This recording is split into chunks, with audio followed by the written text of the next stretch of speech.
तो जय माता दी। सभी भाइयों पे जगत जननी महामाई अपनी कृपा बनाए रखे। आज का किस्सा है धानु भगत ज्वाला माई का। इस कहानी में खोने से पहले चैनल को सब्सक्राइब और लाइक कर ले ताकि आने वाला वीडियो और नोटिफिकेशन आपके पास तुरंत पहुंच जाए। एक समय की बात है कि हिमाचल प्रदेश के नंदला गांव में धानु भगत पैदा हुए। उसके जन्म लेते ही उसके माता पिता की मौत हो गई। उस बच्चे को एक ब्राह्मण ने पाला पोसा जो मंदिर में माँ ज्वाला की पूजा पाठ करता था। जब वह बच्चा बड़ा हुआ खेलने के लिए गांव के बच्चों के साथ जाता तो गांव के लोग बोलते थे कि इससे दूर रहो, ये पैदा होते ही अपने माता पिता को खा गया है। धानु भगत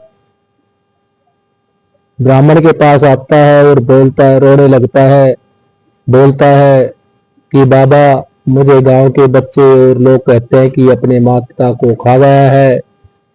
मेरे साथ बच्चे गांव के नहीं खेलते, उनके माता पिता मना करते हैं।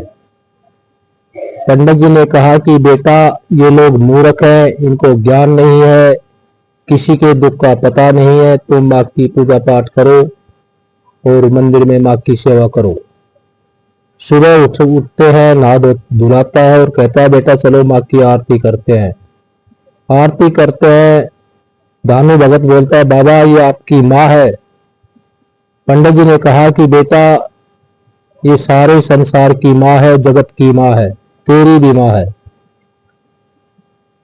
बच्चा कहने लगा बाबा मेरी माँ है तो मुझे दर्शन क्यों नहीं देती, मेरे पास क्यों नहीं आती। एक समय दिन बच्चा धानु भगत कहने लगा कि जब तक तू मेरे पास नहीं आएगी मैं खाना नहीं खाऊंगा, मैं आपकी पूजा पाठ नहीं करूंगा, और मंदिर में ही बैठ जाता है। धानु भगत को 2-3 दिन हो गए थे, नहीं वो खाना खा रहा था, नहीं वो सो रहा था, बस माँ के मंदिर में बैठा रहता था।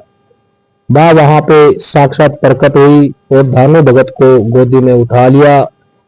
कहने लगी कि बेटा मैं तेरे पास हूँ, यहीं रहती हूँ, इसी मंदिर में, तू चल खाना खा, और जब भी तुझे जरूरत पड़े तो मैं तेरे पास आऊंगी। धानु भगत सुबह शाम पूजा पाठ करता, आरती उतारता और माँ में ही लीन रहने लगा।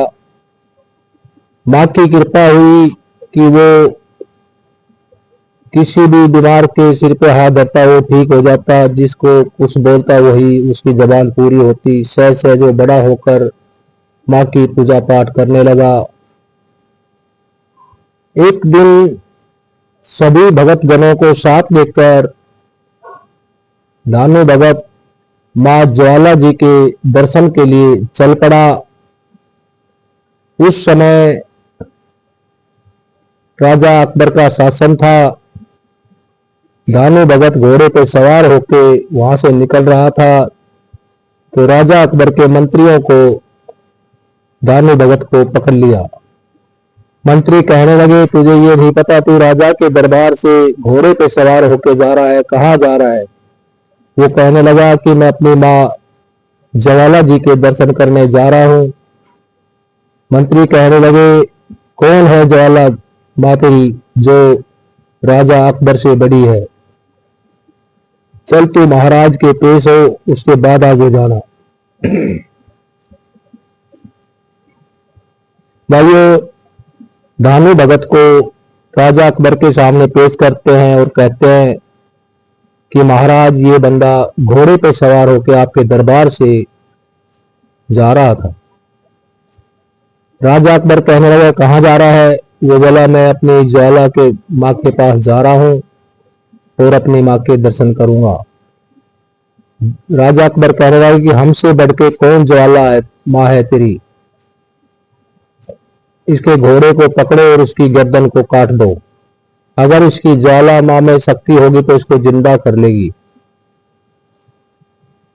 धानु भगत कहने लगा कि महाराज मुझे 1 महीने का समय दो, मैं अपनी माँ के पास पहुंचता हूँ, फिर मेरे घोड़े को जिंदा कर देगी। जिसके पास इतनी शक्ति है वो पूरे विश्व को चलाती है, तो मेरे घोड़े को भी चला देगी।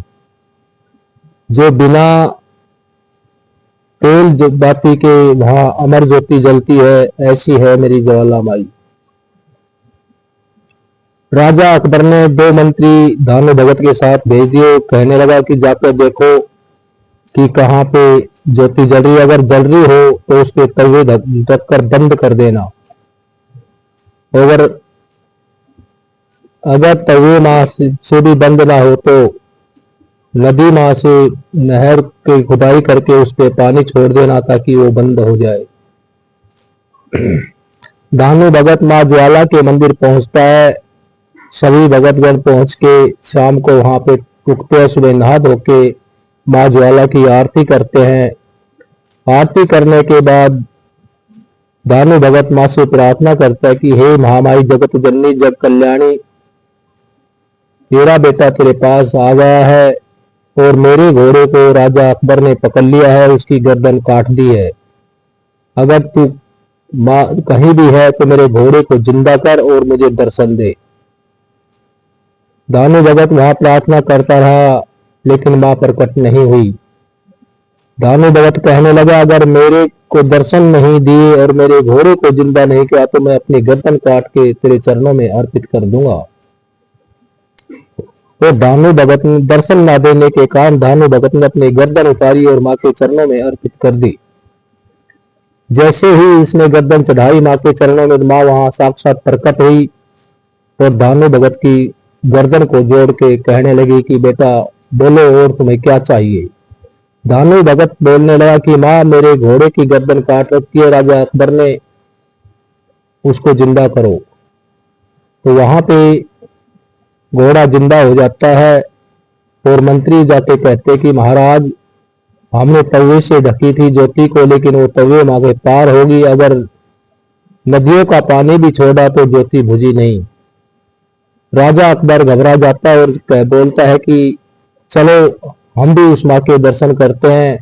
माँ के दर्शन करने के लिए एक सोने का छतर बनाओ जो हम माँ को अर्पित करके आएंगे।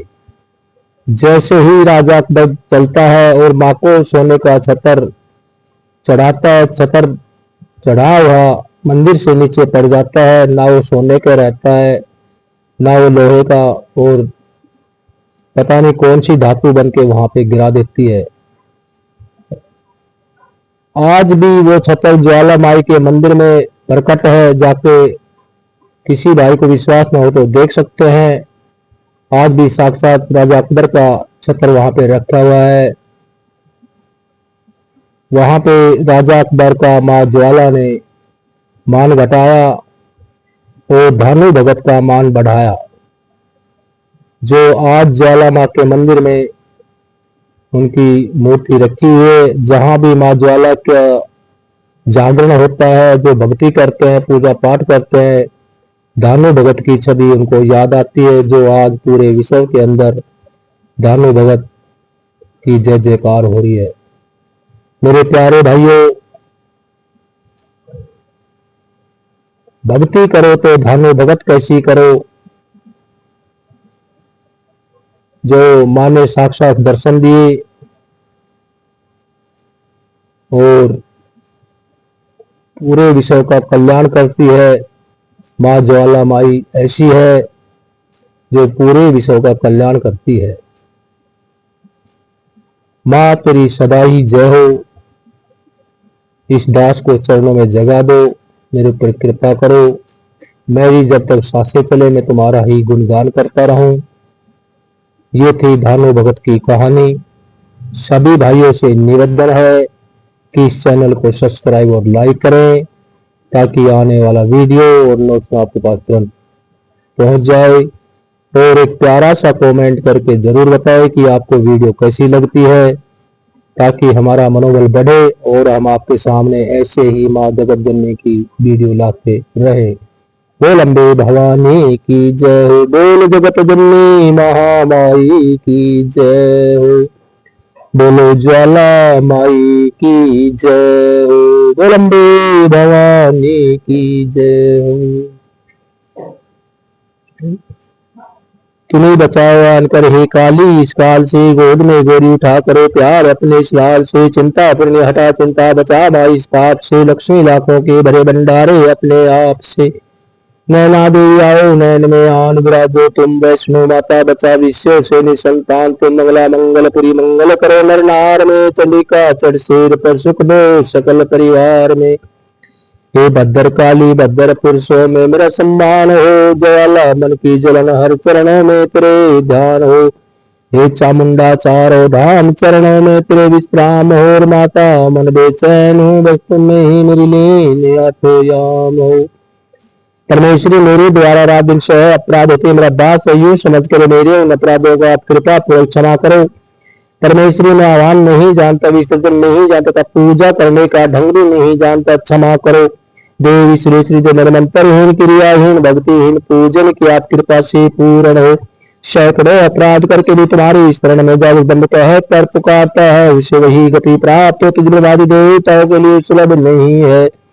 जगदम्बी के मैं अपराधी हूँ किंतु मैं तुम्हारी शरण में हूँ, सदा प्राप्त हूँ, जैसा तुम चाहो वैसा करो। परमेश्वरी अज्ञान से भूल से अथवा बुद्धि भ्रांत होने के कारण मैंने जो निम्न अधिक तक क्षमा करो और प्रसन्न रहो। सचिदान स्वरूपा जगमाता कामेश्वरी तुम प्रेम पूर्वक मेरी यह पूजा स्वीकार करो और मुझ पर प्रसन्न रहो। देवी श्री तुम गोपनीय से गोपनीय वस्तु की रक्षा करने वाली हो, मेरे निवेदन को जब ग्रहण करो और मुझ पर प्रसन्न रहो। तनो माता च पिता तनो बंधु च सखा तनो तनो विद्या धर्म तनो तनो शर्मं दे दे दे दे दे दे। बोलो जगत जननी महामाई की जय।